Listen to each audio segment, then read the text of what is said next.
Halo teman-teman, kenalin, nama aku Nadine. Aku seorang mahasiswi jurusan psikologi yang kebetulan aku juga mengidap salah satu gangguan mental yaitu bipolar disorder.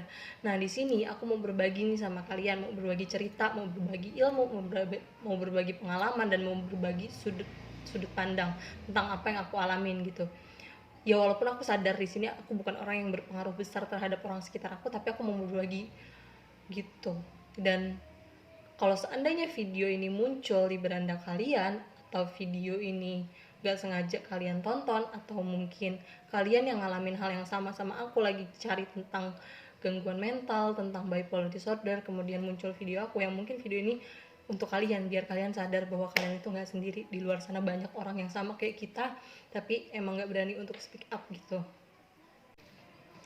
Nah, sebelum aku masuk ke cerita perjalanan bipolar aku, di sini aku mau ngasih tahu dulu ke kalian kalau mungkin sebagian dari kalian ada yang nggak tahu bipolar itu apa. Jadi, bipolar itu gangguan mental yang mempengaruhi perubahan suasana hati atau mood. Jadi dimulai dari yang tertinggi, manik, sampai yang terendah yaitu depresi. Nah, jadi perubahan suasana hati itu wajar. Tapi kalau ekstrim banget itu yang disebut bipolar. Kayak contohnya kita tarik ini sebuah garis lurus. Kalau orang normal, kalau senang dia senang segini, disertai dengan alasan. Dan kalau sedih, sedih segini. Itu pula disertai dengan alasan. Tapi kalau penderita bipolar itu kayak gini, senang, senang banget, tapi nggak disertai dengan alasan. Kadang kita nggak tahu kita senang kenapa, tiba-tiba senang aja. Dan saat sedih, sedih banget sampai depresi, dan kita nggak tahu juga itu alasannya kenapa, tiba-tiba aja gitu. Dan ciri-cirinya tuh kayak gini. Kalau biasanya di fase manik, kita tuh jadi kurang tidur karena otak kita tuh kayak nggak butuh istirahat. Kayak otak kita tuh kerja 24 jam, kayak lebih kreatif, lebih banyak ide-ide gitu. Terus impulsif, terus apa sih namanya, jadi boros, kayak senang belanja, kayak terus nggak ada capeknya aja gitu.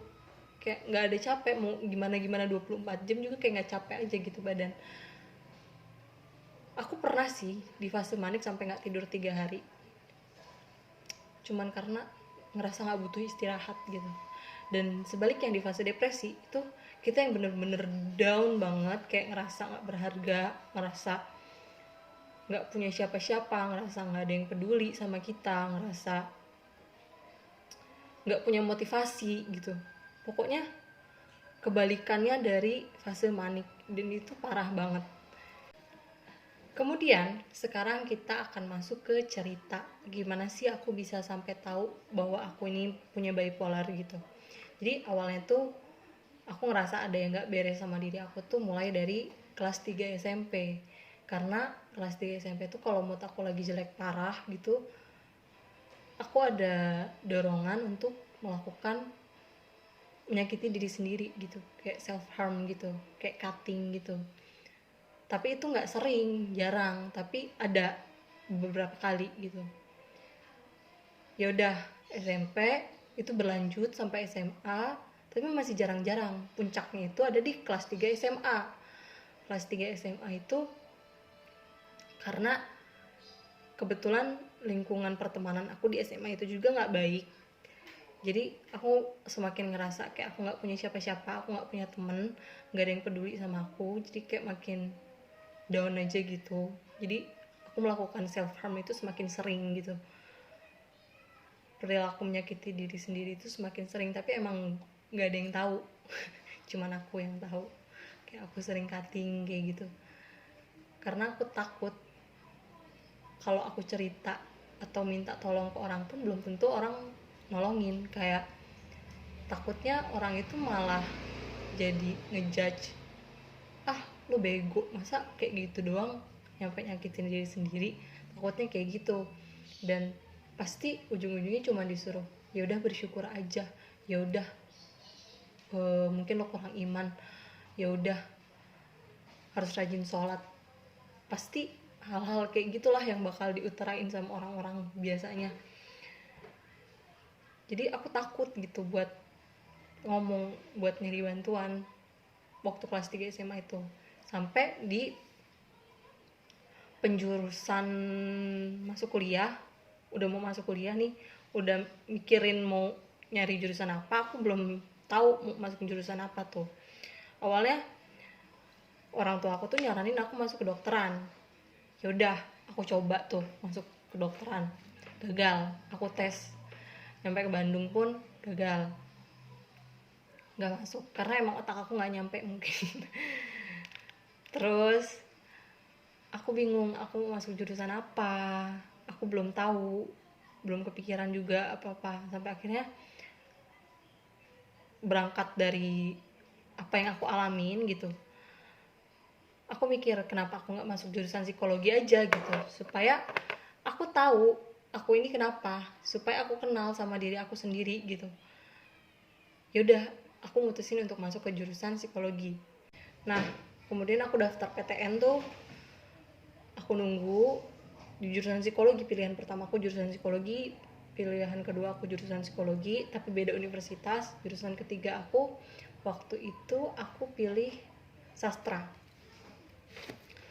Nah, sampai pengumuman lah, waktu pengumuman aku ketolak di PTN semuanya, di semua jurusan aku nggak diterima. Itu bikin aku down banget, drop banget, kayak aku rasanya tuh kayak nggak tahu kenapa aku mikir di situ kayak aku udah kayak nggak punya masa depan lagi gitu. Padahal kan logikanya masih banyak perguruan tinggi swasta gitu, tapi aku tuh kayak udah hancur banget gitu loh. Kayak nggak tahu kenapa aku juga bisa sampai sebegitu. Kalau sekarang sih aku mikirnya aku lebay ya pada saat itu, tapi pada saat itu aku benar-benar ngerasa kayak di titik terendah aja gitu. Tapi papa aku, orang tua aku kayak yang udah nggak apa-apa, besok kita coba cari kamu mau masuk kuliah di mana gitu. Untungnya keluarga aku tuh keluarga yang apa ya, nyupport aku gitu gimana pun keadaannya. Aku udah nangis itu di kamar, udah kayak gimana pokoknya aku udah kayak buntu banget gitu, tapi papaku nggak apa-apa, ayo kita cari kamu mau kuliah di mana, kita coba daftar lagi gitu. Akhirnya aku milih salah satu perguruan tinggi swasta di Jakarta, tes, dan hari itu juga pengumuman, dan alhamdulillah aku keterima. Daftar ulang lah, masuklah aku kuliah. Singkat cerita, masuklah aku kuliah ya. Semuanya berjalan baik-baik aja, aku punya teman baik-baik semua alhamdulillah.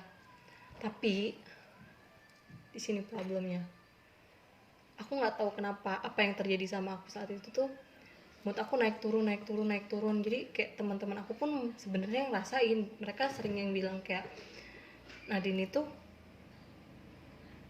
kadang banyak ngobrol, kadang diem aja, kadang serem, kadang seru. Jadi kayak teman-teman aku pun mungkin menyadari perubahan mood aku gitu.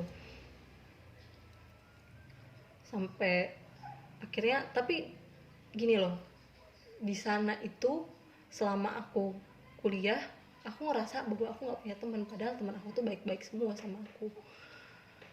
Aku tuh ngerasa aku nggak punya teman aja gitu, kayak ngerasa sendiri. Aku ngerasa kayak aku negatif thinking sama lingkungan aku semua, kayak mereka tuh deketin aku karena ada maunya gitu. Kayak nggak tau lah apa yang terjadi sama aku pada saat itu, pokoknya aku negatif thinking ke semua orang. Kayak aku ngerasa sendiri, aku ngerasa nggak berguna, aku ngerasa pokoknya pikiran-pikiran kayak gitu deh, pikiran-pikiran nggak jelas yang nggak tahu datangnya dari mana gitu. Itu berlanjut dari semester pertama, dari tahun 2018 sampai tahun 2019. 2019 itu mulai puncaknya aku kalau down banget, sampai self harmnya itu sampai sering, dalam satu minggu itu bisa hampir setiap hari, tiap malam gitu aku melakukan self harm gitu, kayak hampir tiap malam. Itu udah parah banget. Sampai di tahun 2019 itu awal sering muncul dorongan aku untuk kayak udah kayaknya mati enak deh gitu, mati aja lah biar lo nggak perlu ngerasain perasaan nggak enak kayak gini. Lagi pula nggak ada yang peduli sama lo, kayak ada bisikan-bisikan kayak gitu loh, kayak siapa sih yang peduli sama lo, lo nggak punya temen gitu, udah kayak lo mati juga nggak ada yang peduli gitu. Kayak bisikan-bisikan kayak gitu. Tapi aku sadar, di situ aku sadar, wah ini salah, ini nggak bener, kenapa aku ada dorongan untuk kayak gini.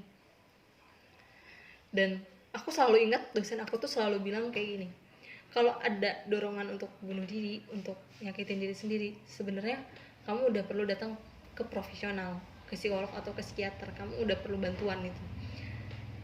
Tapi di situ kayak masih, masa sih harus ke psikolog? Enggak lah, nanti aja, belum perlu, aku masih bisa ngehandle diri aku sendiri, aku mikirnya kayak gitu. Sampai di bulan apa ya, di pertengahan tahun lah pokoknya, pertengahan tahun 2019 itu aku memutuskan untuk datang ke psikolog tanpa sepengetahuan orang tua aku, tanpa sepengetahuan siapapun. Aku sendiri pergi, cuma mau mastiin aku tuh kenapa. Sebenarnya aku tuh kayak sebelum itu aku tuh udah kayak, kayaknya gue bipolar deh gitu, kayaknya aku tuh bipolar deh. Tapi aku tuh kayak masih, aku nggak mau self diagnosis, nggak mungkin juga sih aku bipolar gitu. Aku nggak mau self diagnosis bahwa aku bipolar gitu. Jadi kayak yang nggak mungkin lah, aku masih kayak nyangkal nggak mungkin untuk meyakinkan diri aku bahwa aku nggak bipolar. Aku datanglah ke psikolog. Udah datang ke psikolog, beberapa kali pertemuan itu awalnya aku masih cuma cerita-cerita biasa aja, sampai 4 kali pertemuan kalau nggak salah aku baru dibilang kamu perlu ke psikiater katanya gitu, kayaknya kamu perlu obat, kata psikolog aku kayak gitu. Tapi aku kayak nggak mau, aku kan nggak gila, aku mikirnya kayak gitu. Lucu sih, aku masih jurusan psikologi tapi aku masih mikir kayak minum obat itu berarti gila. Itu kayak lucu sih. Aku nggak gila, aku nggak perlu obat gitu, aku nggak mau, aku nanti ketergantungan obat. Jadi kayak yang pokoknya aku nggak mau. Pertemuan kelima ke psikolog lagi, disaranin lagi untuk pergi ke psikiater. Aku masih nggak mau, aku bilang aku nggak mau, aku masih bisa kok hidup tanpa obat, aku masih bisa normal tanpa obat, aku masih bisa ngehandle diri aku masih bisa ngatur diri aku gitu. Ya udah, kata psikolognya. Datang lagi pertemuan berikutnya bulan 2 minggu, aku 2 minggu sekali pergi ke psikiater. Datang lagi, tetap aku dianjurin untuk pergi ke psikiater. Aku nggak mau. Dari situ aku nggak datang lagi ke psikiater. Dari situ aku nggak datang lagi ke psikolog. Nyampe pas bulan apa ya, aku ingetnya waktu itu aku mau UTS sih, mau UTS bulan September, nggak tahu, pokoknya sekitar bulan itulah, pas mau UTS di kampus aku.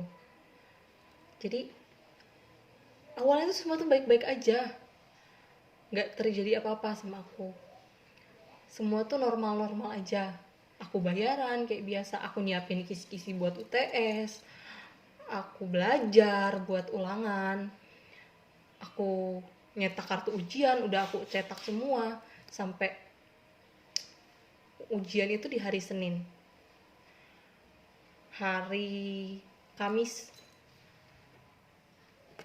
aku punya dorongan buat bunuh diri. Kayak yaudah, kayak udah capek sama semuanya, tiba-tiba aja gitu mau mati, nggak tahu, pokoknya ada aja dorongan itu. Kayak ngerasa down banget, kayak capek sama semuanya, kayak nggak ada yang peduli. Tapi aku ngerasa itu salah. Pokoknya aku tuh udah kayak berantem sama diri sendiri di situ tuh. Terus aku nggak boleh diem aja, aku harus cari bantuan, kata aku. aku nggak boleh mati sia-sia gitu. Akhirnya aku mutusin buat oke, orang tua aku harus tahu kondisi aku sekarang, kataku. Aku hubungin orang tua aku inget banget aku ngechat mama aku waktu itu. Ma, aku bilang kayak gitu. Iya, waktu itu posisinya mama aku bilang mama aku lagi tempat rumahku. Terus aku tanya, mah, seandainya salah satu anak mama ada yang gagal, entah pendidikan, entah karir, atau dalam hidup gagal, gimana mah? Aku tanya gitu. Terus mama tuh nggak langsung jawab, agak lama gitu. Terus mama nanya, emang kenapa? Nggak apa-apa, nanya aja. Terus mama bilang kan, mama lagi tempat om, nanti ya. Ya udah, pas mama di rumah, mama nelfon aku, nggak aku angkat karena posisinya di situ aku ngetik ngomong itu tuh. Aku udah sambil nangis gitu, udah ngerasa kayak udahlah, ini kenapa aku nggak tahu aku kenapa, pokoknya aku udah nangis itu tuh, udah nangis kejer banget. Terus mama yang bilang, ya kenapa nggak diangkat? Terus aku bilang, chat aja mah, kataku.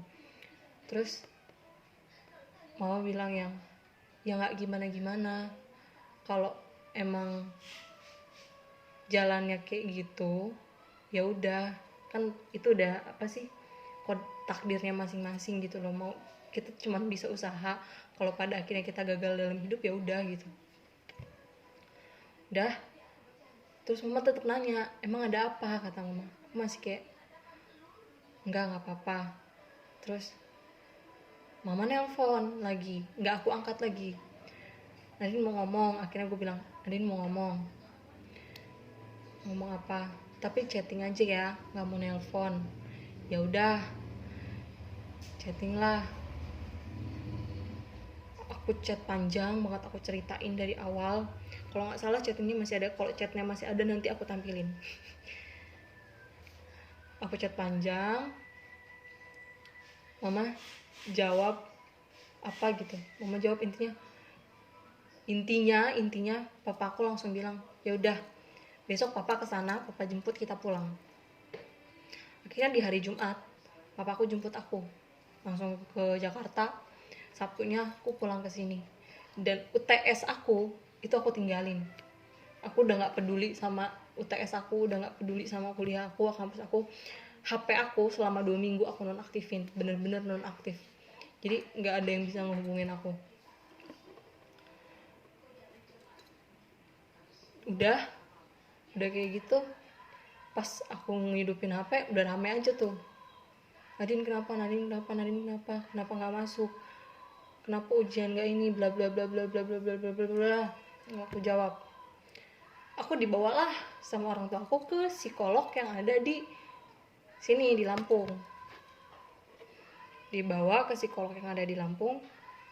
Aku ceritain, aku udah pernah konsul sama psikolog di Jakarta, kayak gini, bla bla bla bla bla bla. Terus psikolog yang di sini juga bilang kayak gini. Saya juga sama, saya nyaranin kamu untuk ke psikiater. Aku diem. Belum mau, kataku. Aku nggak mau minum obat, kataku. Udahlah, yaudah. Pas minggu itu aku dibolehin pulang nggak minum obat. Datang lagi, aku konsul lagi ke psikolog aku. Dianjurin lagi ke psikiater. Terus akhirnya karena psikolog aku yang di sini tetap ngeyakinin aku, ayo nggak apa-apa kok, minum obat itu nggak apa-apa, ke psikiater itu nggak apa-apa. Mama papa aku juga kayak ngeyakinin aku, iya nggak apa-apa kok, nggak apa-apa daripada kayak gini terus aku mikir juga, iya juga sih, aku capek sih drama sama diri sendiri, kayak ngerasain perasaan yang nggak jelas tiap hari gitu, kayak naik turun, aku capek juga. Akhirnya ya udah, di hari yang sama aku pergilah ke psikiater, diresepin obat lah, didiagnosa lah bipolar. Terus aku kayak yang oh bipolar, kataku. Aku kayak masih nolak aja gitu, kayak masa sih aku bipolar gitu, masa sih gue bipolar, kayak nggak mungkin gitu. Akhirnya gue bilang sama jadi aku bilang sama orang tua aku, jangan sampai ada yang tahu ya gitu. Aku takut banget di situ posisinya. Aku takut banget kalau ada orang yang tahu aku punya bipolar. Aku tuh takut dijudge, kayak gila lah, aku takut dijudge, kayak kurang iman lah, aku takut dibilang kurang sholat lah, takut pokoknya aku takut sama stigma negatif yang beredar di masyarakat kita. Intinya aku nggak mau orang lain tahu kalau aku punya penyakit mental gitu. Aku ngurung diri sampai kayak yang kayak aku tuh nggak sakit jiwa, aku tuh nggak sakit mental, aku tuh nggak bipolar gitu, aku tuh baik-baik aja. Aku tuh sampai kayak menolak bahwa aku bipolar gitu. Semua orang nggak ada yang tahu, cuman ada beberapa temen deket aku yang tahu, dan mereka tuh kayak yang kaget juga sih, tapi yang ya udah gitu. Terus udah setelah itu lama seiring berjalannya waktu mulai banyak orang-orang yang tahu aku punya bipolar, karena ya aku mau nggak mau cerita sama mereka, karena psikolog aku bilang mereka berhak tahu. Kenapa? Karena kalau biar mereka bisa ngerti kalau mood aku berubah, mereka tuh bisa ngerti gitu loh. Akhirnya aku cerita dan mulai banyak yang tahu. Akhirnya kenapa aku milih speak up sekarang, karena aku ngerasa ya udahlah, ini bukan aib lagi gitu, ini bukan aib lagi buat aku. Jadi ya udah saatnya orang-orang tahu kalau penyakit mental itu udah nggak tabu gitu. Untuk orang-orang yang mungkin masih mikir kalau orang yang sakit mental itu kurang iman, kurang bersyukur, kayaknya kamu perlu banyak-banyak baca, perlu banyak-banyak cari informasi. Kayaknya kamu kurang baca, kurang apa ya, kamu kurang berempati sih sama lingkungan sekitar kamu kalau kayak gitu. Karena penyakit mental itu sama kayak penyakit fisik lainnya yang perlu diobatin, yang perlu obat gitu. Jadi ya gitulah.